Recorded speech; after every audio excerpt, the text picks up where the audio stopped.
लेकिन कांग्रेस 2023 के लिए पूर्ण रूप से तैयार है। इसमें भी अभी बहुत कुछ करना बाकी है। तो सुना आपने बंसल न्यूज के मंच पर क्या कह रहे हैं कांग्रेस के सीनियर लीडर अजय सिंह। तो क्या कांग्रेस संगठन में वाकई सुधार की जरूरत है? उनका यह बयान ऐसे वक्त आया है जब राहुल गांधी की भारत जोड़ो यात्रा मध्य प्रदेश में आने वाली है। ऐसे में अब उनके बयान को लेकर तरह तरह के कयास भी लगाए जाने लगे हैं। सवाल भी उठ रहे हैं कि क्या अभी भी कुछ मुद्दों पर विचार करना रह गया है। हालांकि इस सुधार की जरूरत के पीछे उन्होंने 2023 के चुनावों को फोकस में रखा है। कांग्रेस 2023 के लिए पूर्ण रूप से तैयार है।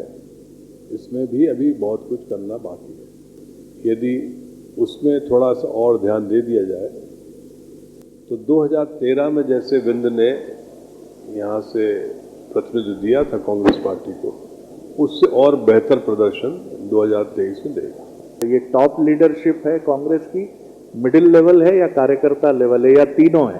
तीनों है। तीनों में थोड़ा और मेहनत की आवश्यकता है। अजय सिंह की ये सब कहने की मंशा जो भी रही हो, लेकिन मालेगांव में राहुल गांधी की यात्रा को लेकर हुई बैठक में पार्टी ने एकजुटता दिखाने की कोशिश की है, जिसमें खुद अजय सिंह के साथ तमाम सीनियर लीडर्स नजर आए। हालांकि बीजेपी इसे अपने नजरिए से देख रही है। राहुल भैया सही कह रहे हैं, कांग्रेस में एकजुटता कभी हो नहीं सकती है। इनमें हमेशा एक दूसरे की टांग खिंचाई होती रहती है और आगे भी होगी। और 23 की में आने वाले चुनाव में इनको पता पड़ जाएगा कि कितनी एकजुटता है। वो सब जानते हैं कि इनकी फूट कहाँ तक है। अजय सिंह का ये बयान कोई नई बात नहीं है। इससे पहले भी वो कांग्रेस नेताओं के आपसी संवाद को बढ़ाने पर जोर दे चुके हैं। लेकिन चुनाव से ठीक एक साल पहले इस तरह के बयान के कई मायने निकाले जा रहे हैं। वहीं इस बयान ने बीजेपी को भी कहीं ना कहीं बोलने का मौका जरूर दे दिया है। नमस्कार, मैं हूं शरद द्विवेदी और आज का हमारा मुद्दा है संगठन की आवाज़। अजय सिंह जी कांग्रेस के कद्दावर नेता हैं, मध्य प्रदेश के पूर्व नेता प्रतिपक्ष हैं, पूर्व कैबिनेट मंत्री हैं और उन्होंने अपने धीर गंभीर अंदाज में जो बात कही है उसमें कोई रहस्योद्घाटन उन्होंने नहीं कर दिया है, ना कोई ऐसा खुलासा है उसमें कि जिसकी ज़रूरत है। दरअसल ये बात हम इसके पहले भी कई बार कह चुके हैं कि ये कांग्रेस का खुला अंदाज है। एक आंदोलन की पार्टी में चीज़ें बहुत बचाकर नाप तोल कर नहीं कही जाती हैं। वहीं एक कैडर बेस्ड पार्टी में यानी बीजेपी में चीज़ें, मैं ये नहीं कहूँगा, जहाँ बोलना चाहिए पार्टी के फोरम में जमकर बहस होती है, खूब बहस मुबाहिसे होते हैं, लेकिन पब्लिक प्लेटफॉर्म पर लब सी लेंगे, कुछ ना कहेंगे। यही अंदाज बीजेपी का नज़र आता है। तो अजय सिंह जी ने जो बात कही है वो बात अपनी जगह बिल्कुल मुफीद है और उनकी पार्टी के लिए बिल्कुल ठीक है कि तैयारी तो पूरी है, लेकिन अभी कुछ और चीज़ें हैं जिन पर तवज्जो देने की पूरी ज़रूरत है। इससे कोई इनकार नहीं कर सकता है कि वो तो आवश्यकता है।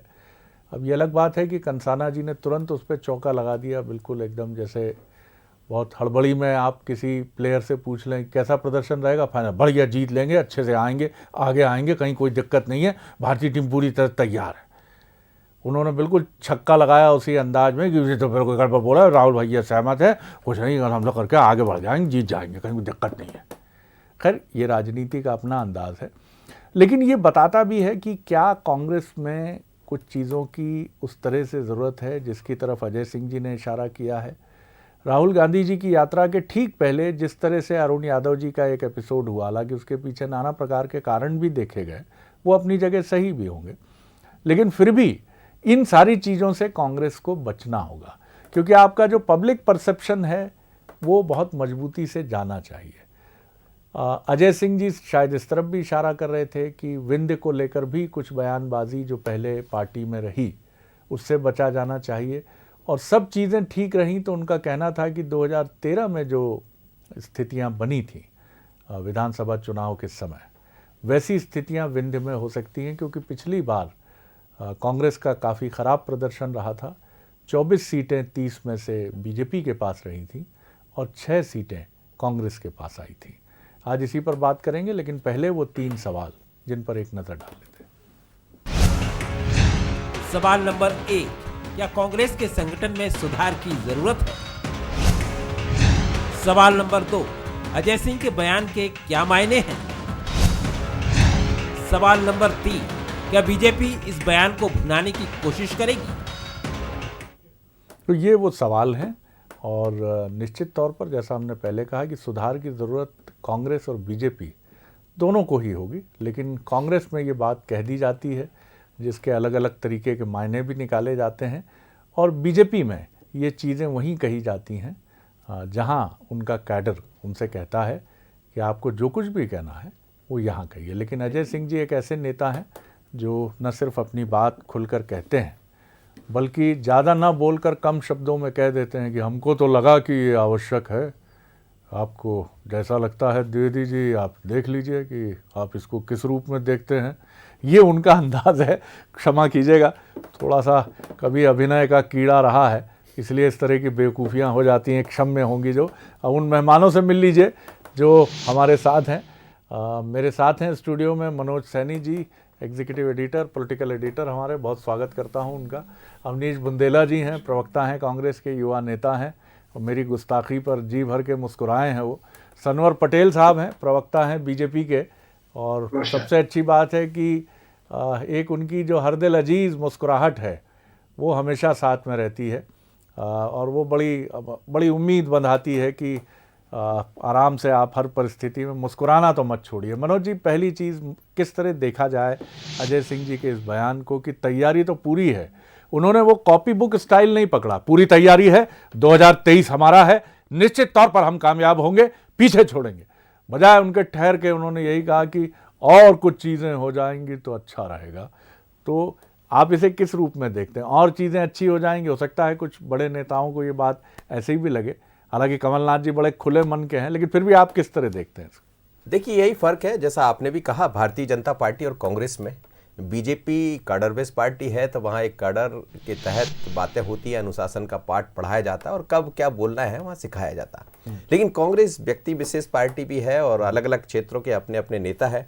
अजय सिंह जी उस जगह से आते हैं जो रेवांचल है, रीवा की बात होती है, और पिछली बार 2018 में जिस तरह का प्रतिसाद कांग्रेस को मिलना चाहिए था वो नहीं मिला। यदि वो ठीक हो गया होता तो शायद कुछ ऐसी स्थिति नहीं बनती और आज कांग्रेस की सरकार के बीच में आप और हम बात कर रहे होते, पर सरकारें बदल गई तो वो मर्म, वो दर्द उनके दिमाग में होगा कहीं, क्योंकि 2013 का वो जिक्र कर रहे थे, अपने बयान के जरिए बता रहे थे कि 2013 जैसा यदि हो जाए तो हम सब एक हो जाएंगे।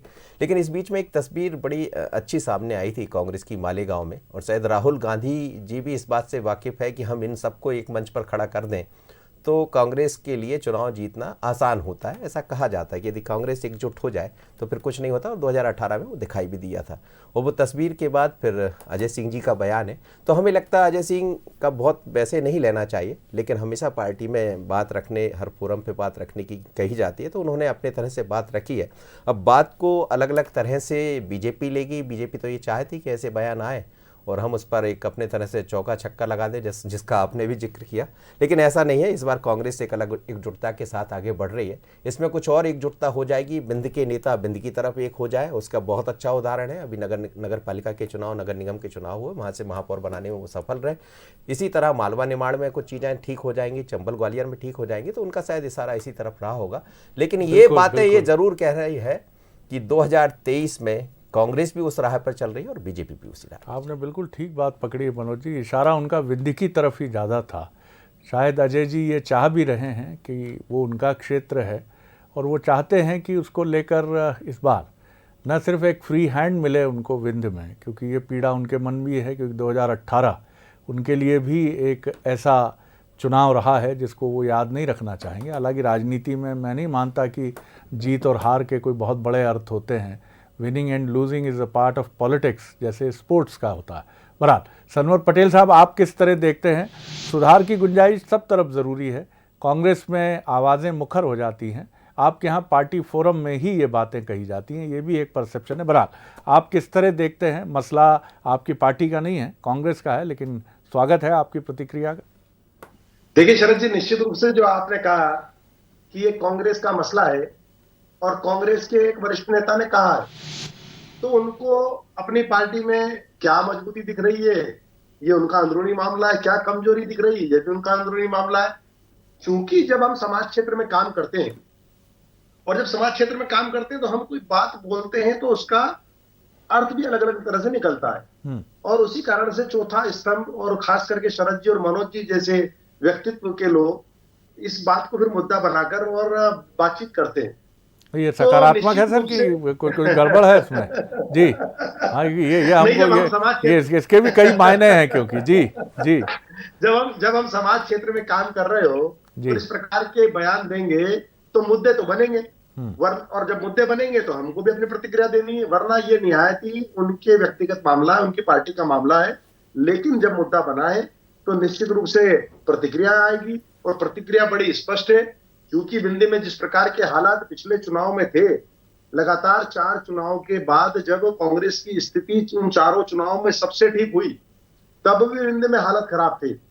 और उसके बाद जिस प्रकार से अजय सिंह जी को अपने बयान देना पड़े, हमको मंच से बोलना पड़ा कि हमको भी काम दीजिए, काम की आवश्यकता है, सब लोगों को काम बांटिए। तो इस प्रकार की जो अंदरूनी स्थिति कांग्रेस की है वो सबके सामने है, और आज जो उन्होंने बयान दिया है, मुझे लगता है कि ये बयान भी उसी ओर इशारा है कि आप विंध्य की ओर ध्यान दीजिए, विंध्य के नेताओं की ओर ध्यान दीजिए, वरना हालत खराब होगी, मुझे ऐसा लगता है। जी जी जी जी ये काम वाला बयान की तरफ आपने ध्यान खींचा है, जो काफ़ी महत्वपूर्ण बयान था उस समय का। बहरहाल अवनीश जी, तमाम बातें आपने सुनी, और अब इन तमाम बातों का जवाब कांग्रेस की तरफ से आपका क्या है, बताइए। सर जी, सबसे पहले तो ये जो विंध्य मांगे मोर आपका जो कार्यक्रम था, मैंने देखा था, इसका काफ़ी बड़ा हिस्सा मैंने देखा था, और बहुत अच्छा इसमें कंटेंट था। और अजय सिंह जी ने इसमें कई सारी बातों की ओर इशारा किया था। सबसे बड़ी बात उन्होंने कहा था कि सीधी से सिंगरौली की सड़क आज तक नहीं बनी, 17-18 साल से भाजपा काबिज है। सांसद महोदय, उन्होंने कहा, बड़ा अच्छा शब्द कहा था कि शायद सांसद महोदय उस रास्ते से नहीं जाती हैं, तो शायद वो सड़क नहीं बन पाया। और जो सनवर भाई जो कह रहे थे कि विंध्य की ओर इशारा, बिल्कुल विंध्य के विकास की ओर इशारा नहीं करेंगे तो और विकास की जिम्मेदारी किसकी है? देखिए, जो सत्ता में काबिज होते हैं शरद सर, सबसे पहले विपक्ष का जो भी नेता होता है, सबसे पहले विकास की आस आप किससे लगाओ? सत्ता में बैठे हुए हुक्मरानों से लगाओगे। अब मैं आज के विषय पर आता हूँ सर जी, जो मूल विषय है कि अजय सिंह जी ने ये बयान क्यों दिया। देखिए, मैं कहूँगा वो छात्र जो 90% नंबर स्कोर करता है, फिर भी परीक्षा के एक दिन पहले लगातार रिवीजन करता है, लिख लिख के रिवीजन करता है, मोनोटोनस रिवीजन करता है, सूत्र सामने रिवीजन मेमोराइज करता है। तो अगर किसी संगठन में सुधार की गुंजाइश है तो उसको स्वीकार करना कोई बुरी बात नहीं है। हमारे नेता कमलनाथ जी ने सदैव ये कहा है कि आपकी लड़ाई बीजेपी से नहीं, आपकी लड़ाई बीजेपी के संगठन से। हम स्वीकार करते हैं शरद जी कि बीजेपी का संगठन हमसे मजबूत है, और राहुल भैया ने भी उसी ओर इशारा किया है। और इसके आप देखें शरद जी कि कोई कितना भी बड़ा योद्धा हो, आपने देखा हो पृथ्वीराज चौहान या अकबर या जो भी योद्धा रहे इतिहास में, शिवाजी, वीर शिवाजी, जब वो युद्ध के लिए जाते थे तो अपनी तलवारों की धार को थोड़ा तेज करते थे, टेते थे कि प्रैक्टिस कर लें। कोई कितना भी अच्छा बल्लेबाज हो, क्रिकेट का भगवान कहा जाता सचिन तेंदुलकर को, हमने देखा जब भी वो मैच खेलने जाते थे वार्म अप करते थे, प्रैक्टिस करते थे। तो अगर राहुल भैया ने ये कहा है कि संगठन में सुधार की आवश्यकता है, थोड़ी बहुत उनने का गुंजाइश है, तो सर जी मैं तो इसको बहुत सकारात्मक मानता हूँ कि कम से कम हमारे नेता ने, क्योंकि वो इतने वरिष्ठ हैं, उनका अनुभव इतना ज़्यादा है कि उसके बाद अगर आज उन्होंने कहा तो उनने कहीं ना कोई चीज़ वॉच की होगी, तो निश्चित तौर पर इस पर संज्ञान लेंगे। और कमलनाथ जी से वो कभी भी अपनी बात रखेंगे, कमलनाथ जी उनसे बात करेंगे। तो मैं तो शरद जी इसको बड़ा सकारात्मक मानता हूँ। हमारे यहाँ कम से कम ऐसा तो नहीं है कि जो स्थिति वर्तमान में भाजपा में चल रही शरद जी, मुरलीधर राव के जी की अगर मैं आज के बयान की बात करूँ शरद जी, उसको आप क्या कहेंगे कि आज जो उन्होंने कहा, मुझे कहने में भी ठीक नहीं लग रहा है कि क्योंकि मैं विषय की तरफ जाना नहीं चाहता, बड़ा अच्छा अपनी चर्चा जा रही शरद जी, लेकिन मुरलीधर राव जी का बयान निरंतर, कभी कहते हैं कि किसी को नालायक बोल देते हैं, कभी कहते हैं कि एक वर्ग विशेष को कि तो मेरी जेब में। तो ये सबसे पहली बात ये है कि हमारे उमा भारती भी नहीं है जो बार बार अपनी सरकार को, अपनी पार्टी को आईना दिखा रही हैं, शर्मिंदा कर रही हैं। हमारे पास कैलाश विजयवर्गीय भी जी नहीं है कि जो बयान भी देते हैं, कभी कभी उनके बेटे भी कुछ हरकत कर देते हैं। तो ये सारी बातें हैं। हम तो कहते हैं अजय सिंह जी का बयान मैं तो सर बहुत ही सकारात्मक मानता हूँ। कहते हैं ना, निंदक नीर राखी आंगन कुटी छवाए, बिन पानी बिन साबुन के निर्मल करे स्वाय। ये तो बहुत अच्छी बात है कि साहब अगर उन्होंने कहा है कि सुधार की गुंजाइश है, ये तो मतलब उन्होंने अलर्ट किया है कि अभी खत्म नहीं हुआ है, अभी हमको और तैयारी करनी, थोड़ी और तेजी करनी, वाकब। तो इसलिए मैं इसको बहुत अच्छा मानता हूँ सर जी। तो अवनीश बुंदेला जी इसको सकारात्मक संदर्भ के साथ देखते हैं। मनोज, मैं इसी सवाल को अगर इसी जवाब को अगर मैं सवाल के तौर पे आपकी तरफ ले चलूँ कि कांग्रेस में जो एक खुलकर कहने का एक अंदाज पार्टी नेताओं का है, तो वो किसी फोरम का इंतज़ार नहीं करते हैं। उनको अगर कमलनाथ जी या राहुल जी, सोनिया जी तक बात पहुंचानी है तो वो जानते हैं कि वो मीडिया के प्लेटफॉर्म का भी इस्तेमाल कर सकते हैं, वो किसी जनसभा का भी इस्तेमाल कर सकते हैं। बीजेपी में ये स्थिति नहीं है। और क्या आपको लगता है कि मैं आपसे दोनों की अगर बात करूं तो दोनों के अपने फ़ायदे भी हैं, नुकसान भी हैं। बीजेपी में बंद कमरे की बैठकों में कई बार बहुत सारी बातें हो जाती हैं, लेकिन उन बातों का पूरा अंदाज़ा पार्टी के कार्यकर्ता को भी नहीं पहुंच पाता है, जो करोड़ों की संख्या में है। कांग्रेस का कार्यकर्ता फट से एक बयान पढ़ता है, देखता है टीवी में और अंदाज़ा लगा लेता है कि हमके लागत है राहुल भैया वह थोड़ा सा मन नहीं, अभी चाहत है कि फ्री हैंड मिले विंध में उनके, वो अपनी बघेली में ये भी बोल लेता है। लेकिन बीजेपी में ये चीज़ें कई बार ऐसे भी चीज़ें हम सुनते हैं कि लंबा रास्ता हो गया, बात तो बार बार हो रही है, नतीजे में नहीं आ रही है। तो दोनों का आप देखते हैं तो उनके फायदे नुकसान के साथ कैसे देखते हैं इन चीज़ों को? देखिए, गंभीरता तो दोनों ही दलों में दिखाई दे रही है। बात बीजेपी और कांग्रेस दोनों की है, और कितनी गंभीर कांग्रेस है इस बात को बीजेपी भी समझ रही है। आज भी विधायक दल की बैठक थी, विधायक दल की बैठक में यही सब बातें हुई है कि आप कार्यकर्ताओं को निर्देश मत दीजिए, कार्यकर्ता के निर्देश का पालन कीजिए। यानी समझ रही बीजेपी कि हमें कहीं हम कार्यकर्ता से जो आप कह रहे हैं एक हल्की सी दूरी है, उस दूरी को मांझना होगा, उसके नज़दीक आना होगा। तो बीजेपी भी इन बातों को समझ रही, बीजेपी कांग्रेस की एक्टिवनेस को भी समझ रही। आप देखिए कि चुनाव से ठीक पहले अलग अलग लेयर में सर्वे करवाए जा रहे हैं, देखा जा रहा है कि हमारा विधायक कहाँ कितना कमज़ोर है, यदि कमज़ोर है तो क्या उसकी जगह बदलाव किया जाए या उसको सुधार का मौका दिया जाए, क्योंकि उससे कहा जा रहा है कि 2 और 3 सर्वे आपके और होंगे, उसके बाद आप नहीं सुधरे तो फिर गुजरात का जिक्र भी हो रहा है। तो हमें लगता है कि दोनों ही दल बहुत अलग अंदाज में दिखाई दे रहे हैं। लेकिन कांग्रेस के भीतर एक बड़ी अच्छाई इसको कहा जाएगा इस वक्त कि कमलनाथ ही सब कुछ है, और कमलनाथ सब कुछ है तो इसके नफ़ा और नुकसान दोनों दिखाई देते हैं। नुकसान ये है कि जैसा अजय सिंह जी ने चेताया कि आप एक व्यक्ति, उनका इशारा इस तरफ नहीं होगा लेकिन निश्चित रूप से वो आगाह कर रहे हैं, तो उस आगाह को शायद कमलनाथ जी को समझना पड़ेगा। और कमलनाथ जी के रहते हुए एकजुटता दिखाई दे रही है शरद जी। भले कोई कुछ भी कहते रहे, लेकिन जब जहां कमलनाथ खड़े हो जाते वहां जाकर सभी लोग एक साथ दिखाई देते। तो ये कांग्रेस की मजबूती है, और इसी मजबूती को बीजेपी समझ रही है।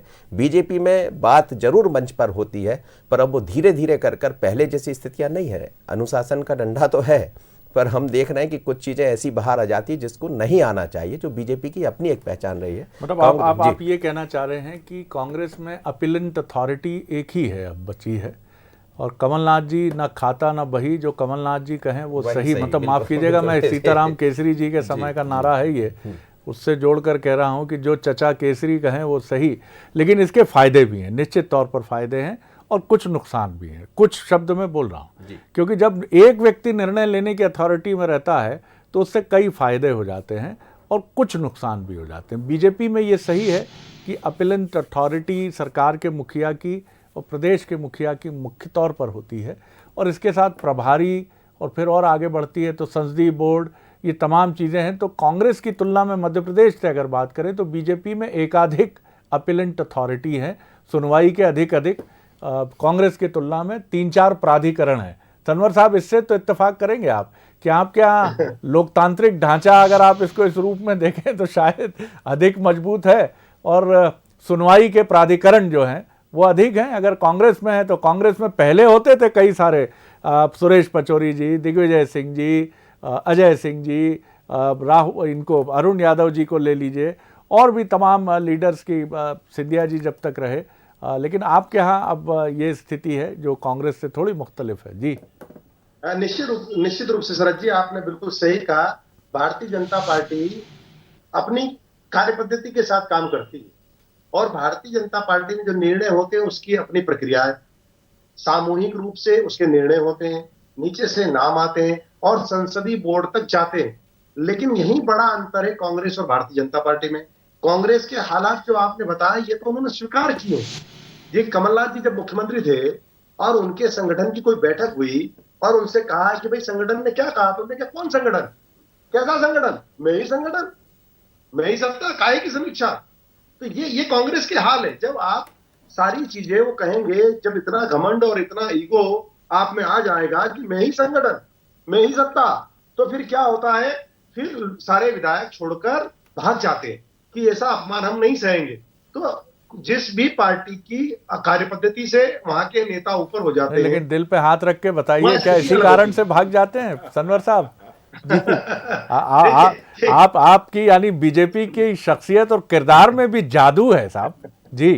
देखिए शरद जी, हमने तो आपके चैनल पर देखा था कि माननीय कमलनाथ जी मुख्यमंत्री इस थे सादगी पे और कौन उन्होंने न मर कहा- जाए खुदा, लड़ते हैं लेकिन हाथ में तलवार भी नहीं। वाह, क्या अंदाजे बयां है आपका, वाह जी। कि कमलनाथ जी बोल रहे हैं कि मैं ही सत्ता मैं ही संगठन। अब इसका जवाब तो अवनीश जी देंगे, लेकिन अवनीश जी कहते हैं कि अरे मुरलीधर राव जी ने ये कह दिया।